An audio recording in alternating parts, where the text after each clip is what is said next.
Shalom, shalom. Que la paix du Seigneur soit avec tous. Bonjour à tout le monde. Il est effectivement 5h30, l'heure à laquelle on monte à la montagne pour chercher la face de l'Éternel, chercher la face de celui qui bénit réellement, dont la bénédiction ne se fait suivre d'aucun chagrin. Éternel, nous te disons merci pour ce matin. Merci pour ton amour. Parle-nous et aide-nous à bien prier au nom de Jésus. Amen. Sans plus tarder, nous allons continuer avec notre petit enseignement sur les choses qui peuvent freiner notre marche avec Dieu ou notre croissance. Nous avons déjà parlé du péché, là où l'Éternel nous recommande à vivre dans la sainteté, car sans laquelle personne ne verra le Christ, sans laquelle on sera habité à la non-croissance. On restera des enfants, des esclaves qui n'auront pas accès à leur bénédiction. L'Éternel nous a parlé aussi du manque de pardon, là où il nous recommande de chercher la réconciliation avec tous, avec lui, avec soi-même et avec les autres, jusqu'au point où il nous demande, au moment où nous allons présenter notre offrande à l'autel, notre prière, notre adoration, et que nous souvenons que nous avons un problème, un conflit, ou avec un frère ou une sœur, on laisse d'abord l'offrande, on part chercher la réconciliation. Car lui est venu pour nous réconcilier avec les pères et il nous demande, étant qu'être humain, de nous réconcilier aussi entre nous et de nous réconcilier avec soi-même. Car le manque du pardon est un obstacle à la progression, à la liberté, à la délivrance. Et ce matin, nous allons parler de notre point. Un autre point qui est un obstacle, qui nous empêche à vivre à la main de l'Éternel, à grandir dans les Seigneurs, qui nous empêche à vivre la bénédiction. Et le point de ce matin, c'est la désobéissance. La désobéissance. Nous allons lire l'histoire d'un homme que Dieu avait choisi. Dieu avait élevé. L'histoire de cette personne, on connaît tous. Nous allons juste lire une partie de son histoire. 1 Samuel, le chapitre 13, les versets 9, 10 et 11. 1 Samuel 13. 1 Samuel chapitre 13, les versets 9, 10 et 11. Voici ce que la Bible me dit. Alors Saul, donc le roi Saoul, dit, amenez-moi l'holocauste et les sacrifices d'action de grâce. Et il offrit l'holocauste. Comme il achevait d'offrir l'holocauste, voici Samuel arriva et Saul sortit au-devant de lui pour le saluer. Samuel dit, qu'as-tu fait? Saul répondit, lorsque j'ai vu que les personnes s'est dispersées loin de moi, que tu n'arrivais pas au terme fixé et que les Philistins étaient ensemblés à Mishma. Je me suis dit, les Philistins vont descendre contre moi à Gilgal et je n'ai pas imploré l'Éternel. C'est alors que je me suis fait violence et que j'ai offert l'Holocauste à l'Éternel. Dans cette petite histoire, nous allons voir que Dieu avait un problème avec un peuple. Et Dieu avait envoyé son serviteur pour dire au roi, demain nous allons nous rencontrer à tel endroit, à Creil. Moi, je vais offrir l'Holocauste à l'Éternel avant que vous partez en guerre. Dieu avait donné les directives. Arrivé demain, les rois voient que le prophète traînait, les pasteurs traînaient, les docteurs traînaient, l'évangéliste traînait. Il s'est dit, je vais prendre la place de la personne qui devait faire l'Holocauste. Je ne vais pas attendre, je vois que les gens s'éloignent de moi. Je ne vais pas attendre que les Philistins descendent pour nous abattre. Nous allons nous faire violence, faire les choses selon nous, pas selon Dieu. Nous allons faire les choses qui peuvent nous pousser vers la victoire, qui peuvent pousser les gens à m'aimer. Certaines décisions, certains de nos choix nécessitent que nous consultions Dieu. Et pourtant, lorsque celui-ci nous répond de façon négative et nous envoie des avertissements ou nous donne des directives, il nous arrive d'en faire qu'à notre tête. Qu'à notre tête. C'est ce que le roi a fait. Malgré les directives, malgré les avertissements, malgré la parole qu'il a reçue de l'Éternel, nous allons nous rencontrer à Creil. Mais c'est Samuel que j'ai choisi pour être à l'autel et toi sur le champ de bataille. Toi, reste à ton poste au champ de bataille et toi, Samuel restera à son poste devant l'autel pour offrir le sacrifice. Mais le roi n'a pas pu obéir à ça. Pourquoi? Le roi pensait à son image. Le roi se disait, moi je dois faire, je suis pressé. Je vois les gens me quitter. Bien-aimé, si Dieu te dit quelque chose et que tu vois les gens te quitter, ne fais pas des choses pour plaire aux gens. C'est ce que nous souvent on fait étant que chrétiens. On fait des choses pour plaire aux gens. On s'est dit, non, Dieu m'a dit de prier pendant 3 jours, mais quelqu'un m'avait invité dans une fête. Le premier jour de cette retraite, non, je dois d'abord aller à la fête. Je vais pousser le jeûne et prière d'un jour. Ne le fais pas, ne fais pas cette erreur. S'il y a une chose que Dieu déteste le plus, c'est la désobéissance. La désobéissance. La désobéissance nous empêche à grandir. La désobéissance nous empêche de vivre les exploits de l'Éternel selon sa parole.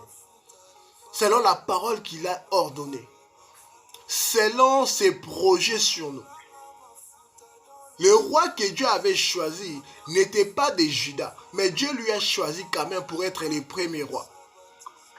Si peut-être il avait obéi à l'Éternel, on ne parlerait pas de David, on allait toujours parler de sa famille. Mais à cause de la désobéissance, malgré les avertissements, malgré la consultation, des fois c'est nous-mêmes qui consultons Dieu. Ce n'est pas l'homme de Dieu qui arrive pour dire, bien-aimé, toi tu fais ça. Non, nous-mêmes on consulte Dieu. Dieu nous parle, mais on arrive quand même à désobéir, à faire qu'à notre tête. Et on s'attend à la bénédiction. Le prophète arrive, il dit, qu'as-tu fait? Le prophète n'a même pas répondu à son bonjour. Il demande, qu'as-tu fait?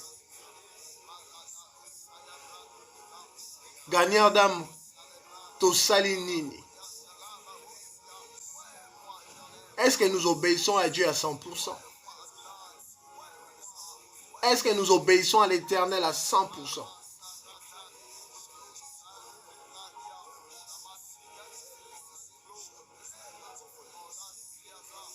Il nous arrive à faire le contraire, l'inverse de ce que l'Esprit nous demande. On fait ce que la chair veut. La désobéissance est souvent le résultat de l'impatience. Tellement qu'on est impatient,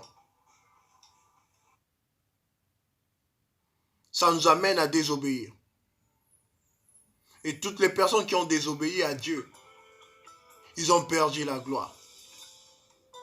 À chaque fois qu'une personne désobéit à l'Éternel, il perd une partie de la gloire qu'il a sur lui. À chaque fois qu'une personne désobéit, il perd une partie de la gloire. De la même façon, à chaque fois qu'une personne pêche, il perd une partie de la gloire de Dieu. Cet homme qui a été élevé, cet homme qui a atteint le plus haut statut d'Israël, le tout premier roi, à cause de sa désobéissance, ses multiples désobéissances,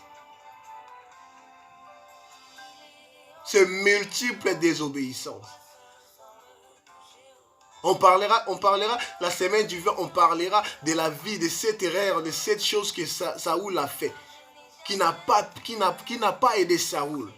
On parlera de ça le matin.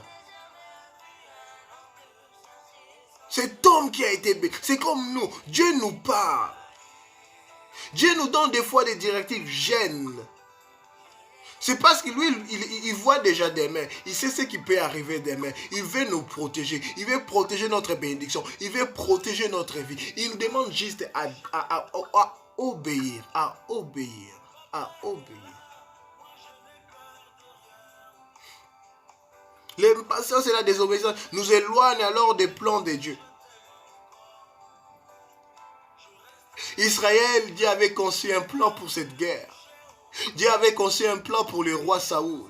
Dieu a conçu un plan pour gagner d'âme. Dieu a conçu un plan pour grâce. Il dit, moi je vais faire ceci dans cette année pour toi. Je vais te donner ceci. Je vais t'orienter comme ça. Dieu a conçu un plan. Quand on parle d'un plan, ce n'est pas quelque chose qu'on fait au l'amour. Non, un plan, ça prend du temps. Il faut demander aux architectes, il faut demander aux gens qui construisent, il faut demander aux gens qui ont des projets. Quand ils font des plans, juste le plan, ça peut prendre même une année. Donc ça veut dire que Dieu a pris de son temps.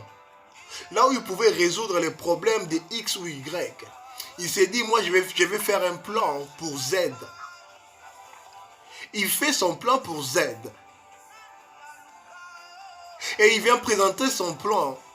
Juste c'est le début du plan. Parce qu'il ne peut pas te présenter tous les plans. Parce que si Dieu te parle même des combats, nous aurons peur. On se dira, oh, ce chemin-là, moi je ne vais pas le prendre. Voilà pourquoi Dieu, des fois, il vient juste nous dire, juste le début du plan, ou juste la fin du plan. Fais un jeûne, je te bénirai. Il ne nous parle pas de ce qui sera entre faire le jeûne et la bénédiction. Il n'a pas parlé à Israël de quitter l'Égypte et le désert qui se trouvait entre l'Égypte et Canaan. Il a juste dit quitter l'Égypte, aller à Canaan, là où je vous bénirai. Il n'a pas dit ce qui se trouvait au milieu. Pour ne pas nous faire peur. Le plan est là. Le plan est que Dieu veut bénir quelqu'un. Le plan est que Dieu veut élever une personne. Le plan est que Dieu veut délivrer une personne. Le plan est que Dieu veut guérir. Le plan est que quelqu'un touche les finances. Le plan est que quelqu'un soit élevé. Le plan est que quelqu'un soit béni. Le plan est que quelqu'un se marie. Le plan est que quelqu'un ait ses papiers. Le plan est que quelqu'un soit visité par l'Éternel. Oui, c'est possible. C'est le plan de Dieu. Il a conçu cela. Voilà même pourquoi il nous dit dans Jérémie que je connais les projets que j'ai formés sur toi. Gagner dans les projets que j'ai sur toi, ce n'est pas des projets de malheur, mais ce sont des projets de bonheur. Voilà les genres de projets qu'il y a. Ce ne sont pas les projets de la stérilité, mais ce sont des projets d'enfantement. Ce ne sont pas les projets de la maladie, mais ce sont les projets de la guérison. Ce n'est pas les projets de l'esclavagisme, mais c'est les projets de la liberté. Je connais gagnant d'âme. Écoute seulement ma voix. Si tu écoutes ma voix et tu suis mes instructions, tu arriveras à Canaan. Et la désobéissance nous fait perdre du temps. Et nous ralentit dans notre course, dans notre marche. La désobéissance. Vous voyez même dans cette histoire, pour bien comprendre, faut bien vraiment commencer l'histoire dans 1 Samuel 12, chapitre 12, jusqu'au chapitre 15. Vous allez comprendre cette histoire. Israël a perdu du temps. Le prophète arrive, au lieu de faire l'Holocauste, il commence d'abord à blâmer. À blâmer le roi. Perdre de temps. Quelque chose qu'on devait avoir sur le jeûne de 3 jours. Comme on a décalé la retraite, Dieu nous va peut-être nous redemander de jeûner encore. On perd du temps. Et quand on perd du temps, on ralentit notre marche avec Dieu. La bénédiction qu'on devait avoir il y a 2 jours, 3 jours, 4 jours, ça sera retardé peut-être de 1 mois, 2 mois, 3 mois. La délivrance qu'on devait avoir, l'argent, la guérison, toutes ces choses seront retardées. Pourquoi? C'est parce qu'on a juste désobéi. On n'a pas pu écouter et mettre en pratique les instructions de l'Éternel. La désobéissance. Combien d'entre nous écoutent l'Éternel, mais n'appliquent pas sa parole? Combien d'entre nous écoutent la voix de l'Éternel, mais choisissent de faire l'inverse de ce que Dieu nous demande?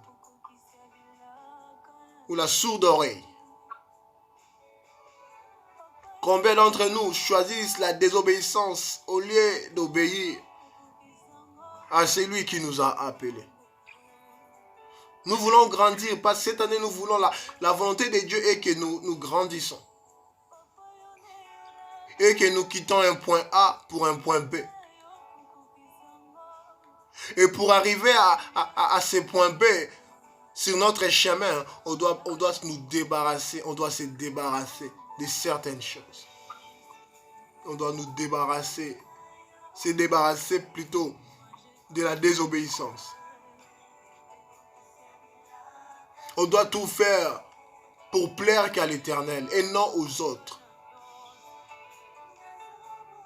On doit tout faire pour plaire qu'à celui qui nous a appelés. La désobéissance. Le roi a perdu la lignée de royauté de sa famille à cause de sa désobéissance. À cause de sa désobéissance.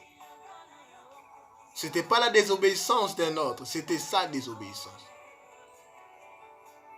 Parce qu'il était impatient. Parce qu'il était impatient.